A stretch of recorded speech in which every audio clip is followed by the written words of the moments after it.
For this next topic, we got to talk about Jon Moxley, aka Dean Ambrose. This is Worldwide Classic, and I'm Southside Tre. Make sure y'all subscribe to Full Time Digital House. If you've watched this show and you know me by now, one of the main things that I always say is that I'm a Shield guy. Out of all the groups throughout the history of wrestling, the Shield is one of my top 3 favorite groups of all times. So I want to see all 3 of those guys succeed. My only problem is I don't think Dean Ambrose gets enough credit. Dean Ambrose is one of the main reasons I'm a Shield guy. I think we just so quick to forget things, and we're so prisoner of the moment. When the Shield first started, Dean Ambrose was the spokesperson for that group. Seth Rollins and Roman Reigns were still trying to find themselves on the microphone. And there's nothing wrong with that, because they still all made it work. But let's not get it confused or misunderstood. Dean Ambrose was ready to go from the jump. Look at their first promo together with Michael Cole backstage, which is one of my favorite promos because it highlights everything that I'm talking about at this very moment. Dean Ambrose stole the show in that promo, which just happened to be the introduction of the Shield. It was the first time that they officially named themselves the Shield. And Dean Ambrose carried the entire interview. Seth Rollins and Roman Reigns weren't bad, but Ambrose set the entire tone for that interview, much like he set the entire tone for the Shield. It was his energy that made the Shield what it was. Roman Reigns and Seth Rollins were great role players, but Dean Ambrose was the star. And I hope that anybody watching this doesn't think that this is just my opinion. Feel free to go back and watch the footage. You could take it back to the FCW days, right before there was an NXT. FCW was pre-NXT. And even then, Dean Ambrose was a monster on the microphone. I've watched Dean Ambrose give promos even before FCW, just on the independent circuit. And he's always been a beast in that department, cutting promos, which essentially is one of the most important things in professional wrestling. It was Seth Rollins and Roman Reigns that was still trying to find their voice in pro wrestling. And there's nothing wrong with that at all. Seth Rollins has always been a great athlete, and that's what's carried him through every company as the top guy. So a lot like AJ Styles, his promos didn't have to be top tier. I'm under the belief that Vince McMahon has always looked at Roman Reigns as the guy. So with that being said, I think Vince McMahon was willing to give Roman Reigns all the time in the world to perfect that craft, which is why Vince McMahon putting Roman Reigns in the Shield was another genius move, because he didn't have to really talk. He was pretty much just the enforcer in the Shield. And I say Vince McMahon adding Roman Reigns to the Shield because originally the Shield was an idea of CM Punk. And it was CM Punk that had the idea to put Dean Ambrose and Seth Rollins together. Vince McMahon just saw the perfect opportunity to get Roman Reigns the repetitions that he need.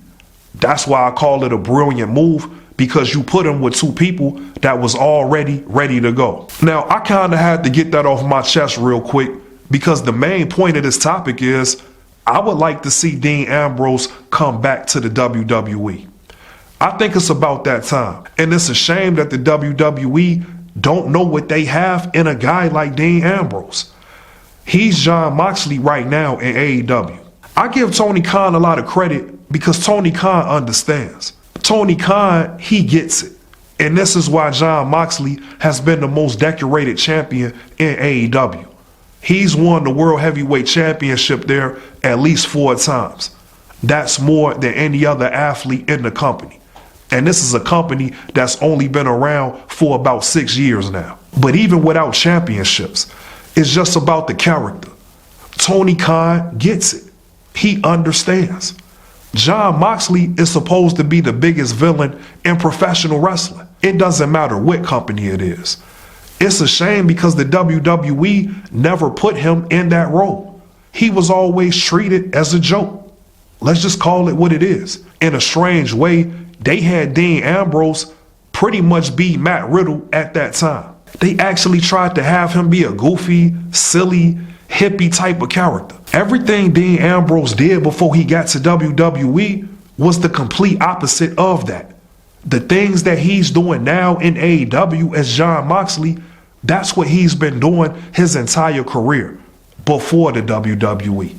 Now, I'm not saying that I'm a fan of all the street fights, because I'm not. This is why, ironically, it's a perfect fit for Dean Ambrose to go back to WWE, because they both need each other. They complement each other perfectly, because the WWE is a little bit too clean, if that makes any sense.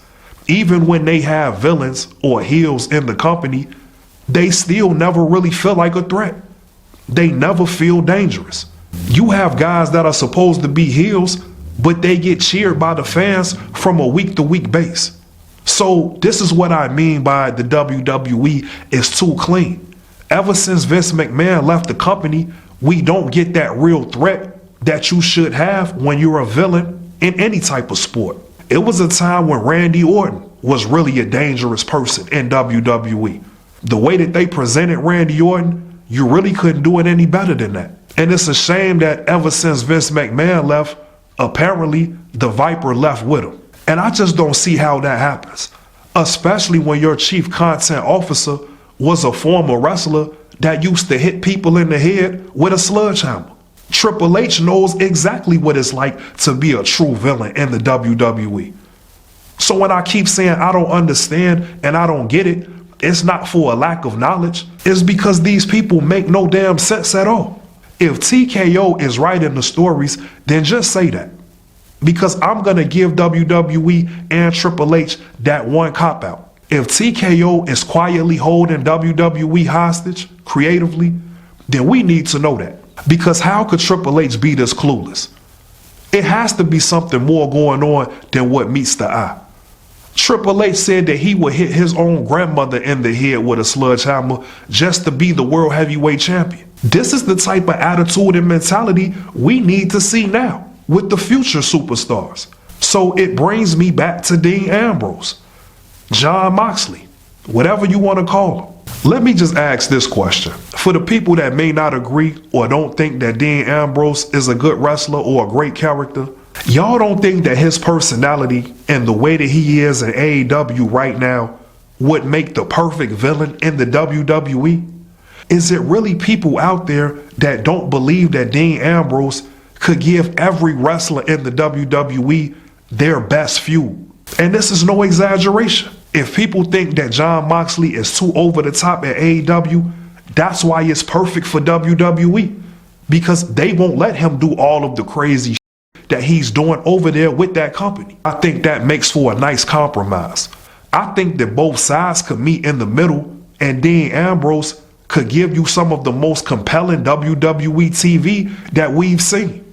I remember a time on Stone Cold Steve Austin's podcast when Dean Ambrose was a guest. Dean Ambrose was being called out for not being edgy enough. And that's because Stone Cold said so. Now, I completely disagreed with Stone Cold. He has a point, but I don't think that was because of Dean Ambrose. That was WWE's fault. Because for some reason, just like now, they keep getting in their own way. There's a certain energy that Dean Ambrose brings to professional wrestling. He's unique and he's in his own lane. And he's a character that we just don't see from any other athlete, which in my book should be the main reason why he's back on WWE TV. In case we haven't noticed, there aren't any real heels in that company. I don't care what's going on or what they're trying to do. There's not one man in WWE that really poses an actual threat. There's no person in WWE that comes on the TV screen and be the type of villain that Triple H was. Which is why none of this makes any sense. Because Triple H is the chief content officer. He's the guy that's overseeing the creative. And he was one of the biggest villains in this company. How can he not see it? How can this not be a priority for Triple H? Instead, I'm reading reports that the WWE has big plans for a Chris Jericho return. For what? Chris Jericho can't hardly get through a match anymore. What are the big plans for? Is he going to be a manager? Is he going to have a different unspecified role? Inside of the ring, the man can't carry a match anymore. Is the big plan for Chris Jericho to partner up with DDP and get some DDP yoga in? What type of big plans does the WWE possibly have for Chris Jericho? But yet you have a guy like Dean Ambrose that for sure could give you another 5 to 7 years in this sport. A guy that's still at the top of his game. I'm not saying he's the greatest wrestler in the ring, but in case we all haven't noticed, neither is 60% of the guys that we see in the WWE right now. And I'm really not trying to throw shots at these people. I just don't know why we're so misguided when it comes to creativity. This is what this is all about at the end of the day. Yeah, it's great action in the ring as well, but this is a TV show at the end of the day. And like any great TV show, you need great characters. I just watched AEW Wrestle Dream about a week or two ago, and Jon Moxley had an I Quit match against Darby Allin. Even leading up to that match, they had a hell of a promo where Darby Allin was being choked with a dog collar. And Jon Moxley was saying some more cold the way he's always done in his career. When he told Darby Allin he doesn't know how he's going to do it, but he's going to figure out a way to make that man say I quit. To me, Jon Moxley is so good of a character, this man could be on TV, aside from wrestling. There's a movie that I like called Don't Breathe. And it's kind of like a horror / action movie. And there's a second part to that movie. And in the second part of the movie, there's a character who's pretty much the bad guy in that movie who reminds me a lot of Jon Moxley, aka Dean Ambrose. They favor each other a lot. I'm only bringing that up because I have to use that as evidence on my behalf, that Jon Moxley should be looked at as a power player in any wrestling company, especially one like WWE. The ironic thing about professional wrestling is sometimes it has to be done on WWE TV for it to mean anything. I hate to say that in the grand scheme of things, but I'm not going to sit here and lie either.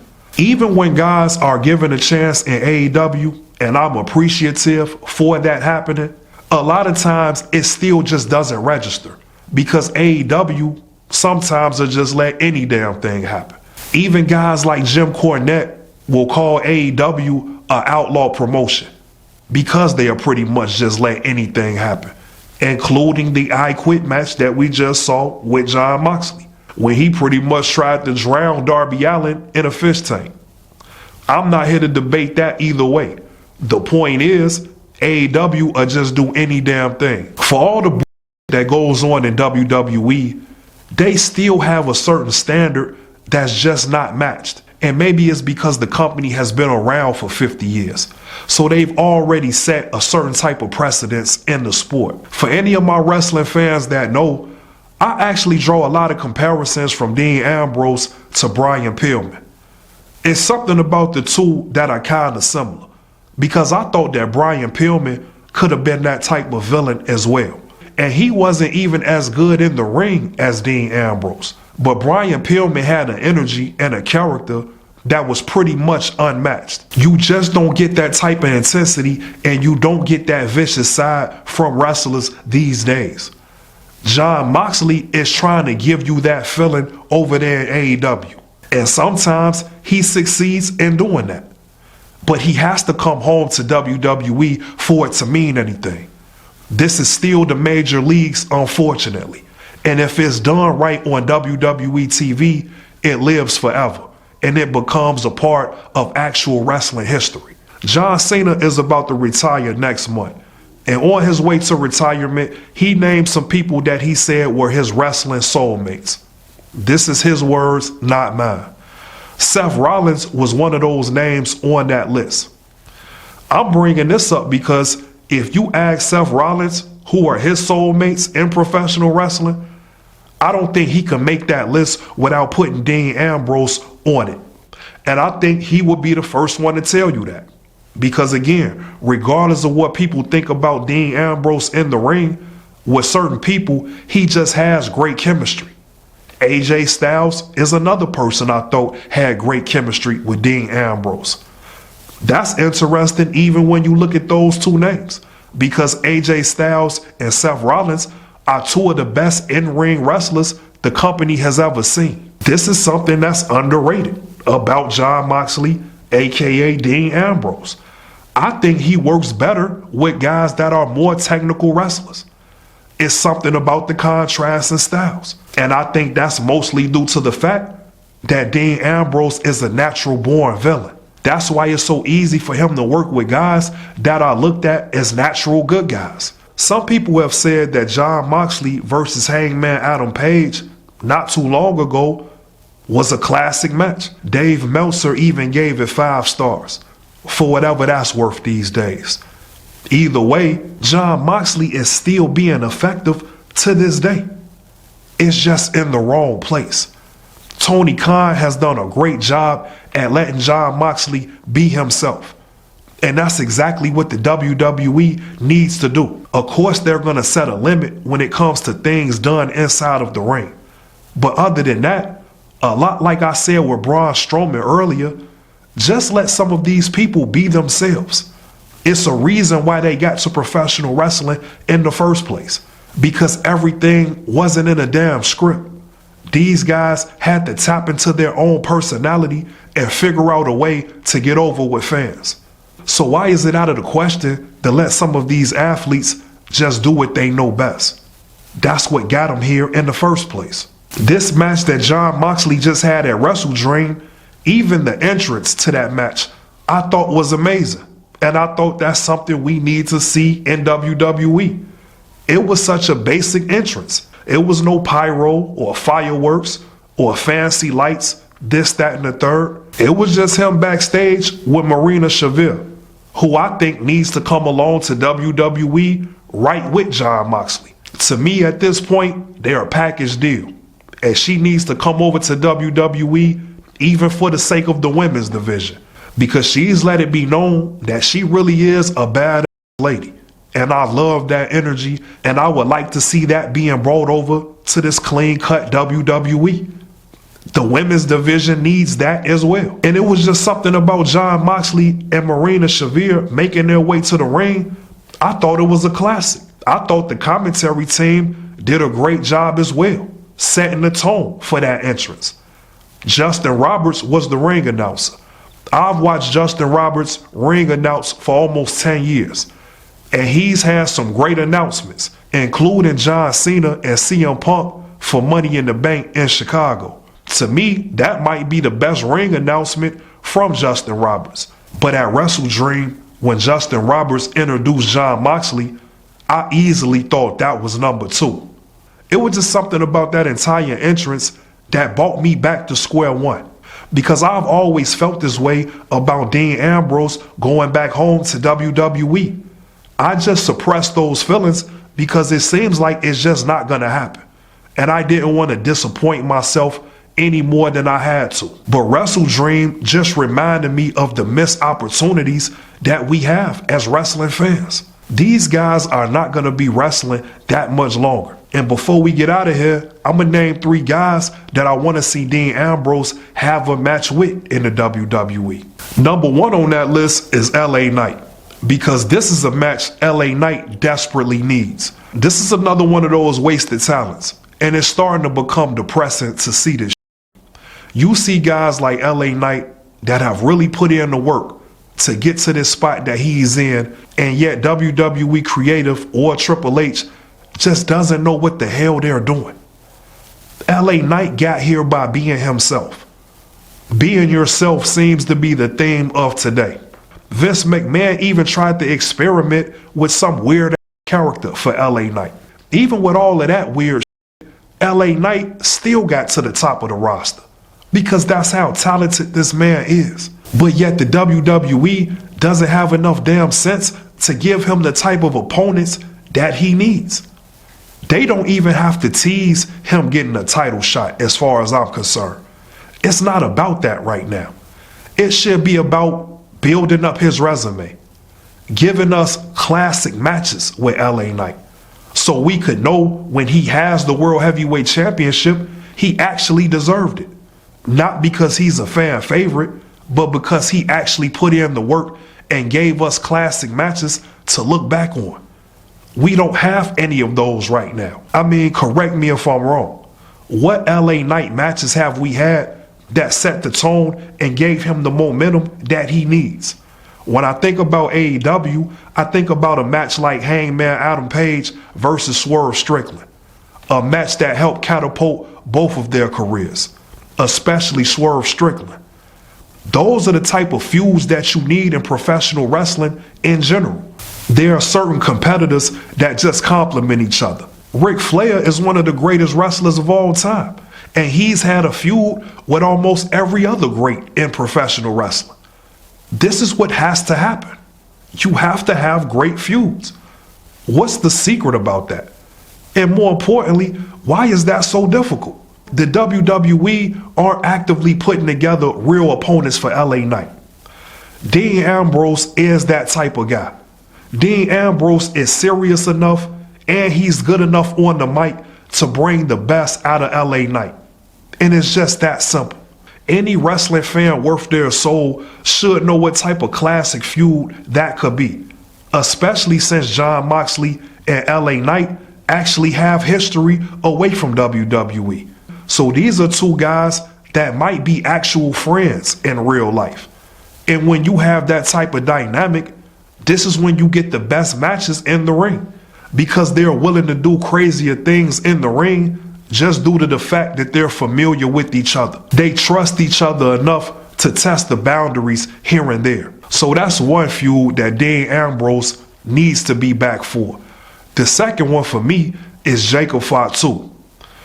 I think the WWE are at risk of doing the same thing they've done with LA Knight to Jacob Fatu. And it's been said that Fatu is supposed to be bookmarked as one of the next big stars in the company. But a lot like LA Knight, who are these opponents that Jacob Fatu is going to have? Jacob Fatu is supposed to be a dangerous person in professional wrestling. To me, they're already starting to water him down because you don't have serious enough opponents to make this man seem dangerous the way he's supposed to be. I thought professional wrestling was supposed to be built on violence anyway. When did we start sugarcoating professional wrestling? I think this is a major reason why I'm pulling for Dean Ambrose to get back in WWE. But now we don't even have the intensity anymore. The spirit of pro wrestling has been dying. And somehow WWE has made Jacob Fatu look like a mixtape rapper instead of a dangerous competitor in professional wrestling. This is why you need a guy like Dean Ambrose to come and shake things up so that wrestlers can go back to war. Because that's what this is supposed to be. It was a time that Raw was war. This was the tagline for Monday Night Raw once upon a time. When I watch WWE, sometimes it's like I'm watching an episode of Friends or Saved by the Bell. These backstage segments, these watered down promos, the subpar action in the ring. This is not professional wrestling. There's no character in WWE that's actually engaging the fans in a real way. You even have CM Punk back right now, and he's currently the World Heavyweight Champion. But already that seems watered down. The WWE has gotten so soft lately that as fans, we look forward to the wrestlers turning heel more than anything, which when you think about it, is kind of crazy. We always looking for the wrestlers to become villains. We don't even believe in baby faces anymore. This is not what pro wrestling is supposed to be about or what it was built on. I know that WWE has a deal with ESPN, but does that mean that WWE is on some Disney now? Because sometimes that's exactly what it seems like. I think that Jacob Fatu and Dean Ambrose could have the type of matches that could redefine WWE.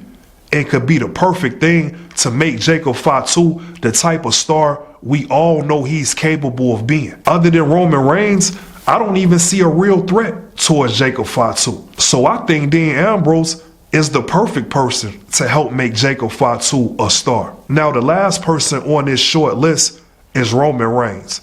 And I think that's pretty much self-explanatory. I started this conversation talking about the Shield. Now, I don't want to see the Shield get back together. That's not a reason why Dean Ambrose should come back. He should come back to finish the job that he had to do in the first place. When the Shield split up, Dean Ambrose should have been on the same mission.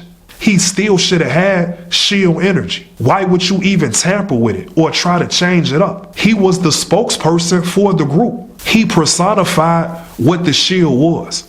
So his character shouldn't have changed. It should have just evolved since he was on his own. It should have made him more dangerous, feeling like he had his back against the wall. The story writes itself, and it was already right there for the taking. This is the WWE trying to be smarter than what they actually are. We've seen Seth Rollins and Dean Ambrose go back and forth 100 times. We've rarely seen Dean Ambrose and Roman Reigns have a match. We've rarely seen Dean Ambrose and Roman Reigns really get to it. Roman Reigns won his first championship against Dean Ambrose at Survivor Series. It was a tournament to crown the new WWE championship when I think Seth Rollins had to vacate that title due to an injury back then. Now, I might have to double check if that was Rollins that dropped the title, but I think so. Either way it goes, the finals of that tournament at Survivor Series, I thought was a great match. It was a short match, but I thought it told a great story, especially at that time, because Roman Reigns and Dean Ambrose never had a match against each other on the main roster. And they were still pretty much cool from the Shield days. And that kind of played into the story in that match. And ultimately, Roman Reigns won that match. But to me, that was just scratching the surface. There was no real conflict between the two guys. So much time has passed now that Roman Reigns has evolved and elevated into a true superstar. And he's great on the microphone now. Leaps and bounds from the Shield days. Dean Ambrose is still great on the microphone. Dean Ambrose is still great on the microphone. I could honestly say I don't think too much has changed about Dean Ambrose. And I'm not saying that in a bad way.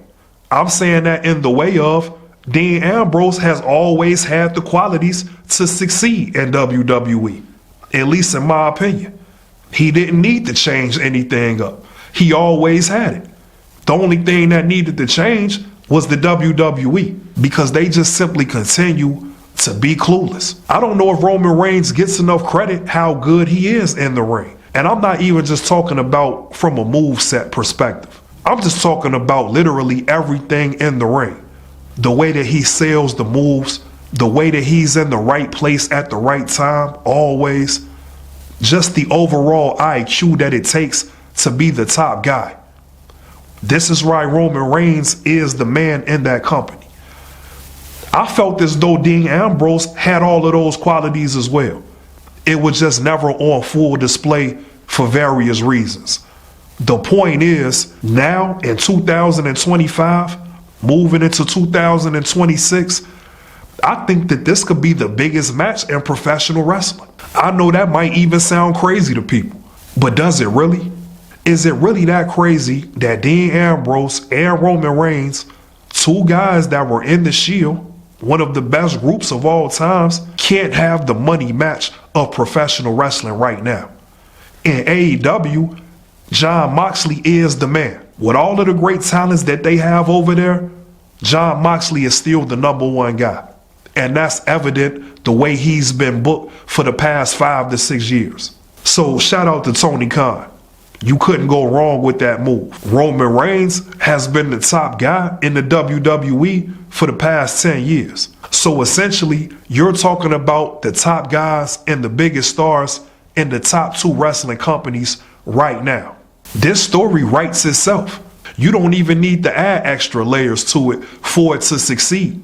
But if you're great storytellers and great writers, which we don't have in WWE, you're going to accentuate that feud and add those layers anyway. Because you might not get this feud for that much longer. You might only have 5 years before Roman Reigns is even done with professional wrestling. So just like a match with Roman Reigns, the WWE needs to hurry the hell up and get Dean Ambrose back in the WWE.